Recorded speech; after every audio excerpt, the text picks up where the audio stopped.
So are you scared yet? Well, if you're in my part of the world, you're probably pretty concerned. I'm in Michigan. A big part of the economy here is the automotive industry, and you know what's happening there. I'm pretty happy that at least the Congress is considering talking to them and saying, hey, at least bring us a plan, which actually I agree with. But nonetheless, as a photographer in general, one of the first things cut is really advertising. And of course, photography budgets get trimmed a lot and people are not willing to pay for photography. That's okay. It's going to shake out some of the weak hands.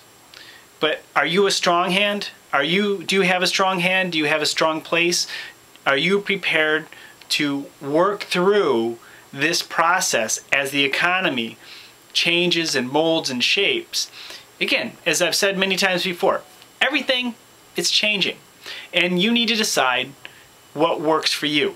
I know what works for me, and I'm going to share a few of those ideas.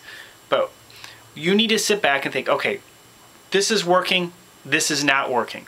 Let go of what doesn't work, hold on to what works. I've been saying this for years, and you know what? It's worked for me. This has been an awful year for a lot of photographers. I'm still up about 20%. Now, can I hold that into next year? I don't know. I really don't know. I am concerned. I'm in a bad, really bad, I mean, you may think you're in a bad economy. Come to my neck of the woods and you'll find out what bad economy is. And so bad economy for us over late years has just gotten even worse. But we're still going to move forward. We're still going to, again, look at what works and what doesn't work. So what works? Well, what works for me? Networking, continuous networking. That includes get out there shaking hands. It includes social networking online. It includes updating my website, making sure my website is up to date and has all my best images out there, and then telling my story about why you need photography even now. You need good photography because, well, prospect, you need to get people's attention. You need to rise above your competition. That is why you need my photography. And so I know that works for me, telling the story of why they can benefit from photography. There are other areas of photography that, you know, it's more of a commodity for a lot of people. I know weddings, it can get into that commodity state, especially when, and even catalog photography, you know, sometimes I've seen people bid out at, you know, $10, $18 a photo, and I don't know how the heck you can live off that except for a really, really high volume, working really, really, really hard. And also wedding photography, as I said, that can get, some people can compete for those lowest bids, and that can get tough. I recommend you don't do that. I don't think that works.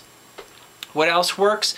Check out what other photographers are doing. Look at the latest styles. See what is working for them, what is really cool, what are the editors and advertisers buying, what kind of photography, and take your photography and not copy it, but maybe translate some of those styles into what you're doing, if it's appropriate, if it works. For example, there's some post-processing styles that I know are very hot, that are working very well, and actually do translate into some of the work that I'm doing. And so I've been working really hard to upgrade what I am doing in that area. So what do you have to do to improve your photography to make it more saleable?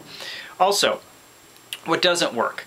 All right, back to it. So again, what doesn't work? What doesn't work, of course, is we talked about going cheap. Going cheap, that just, you know, puts you in a box that you may have trouble getting out of later when you want to go for the bigger clients. When I was early in the game, I did some things that were kind of on the cheap side to get my foot in the door, and you have to pick your battles. And you know what? Those clients, most of them really still consider me the cheap guy, you know, 15, 20 years later, because that's the way I started with them. So the people that really pay a rate that that I should be paid, well, those are mostly newer clients.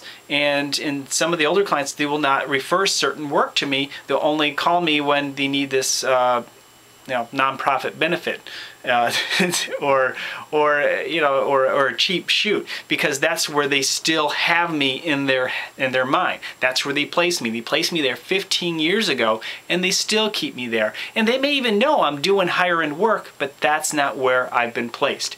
And there, they have other people for that because those people were introduced to them to do that kind of work. So cheap will stick with you a long time.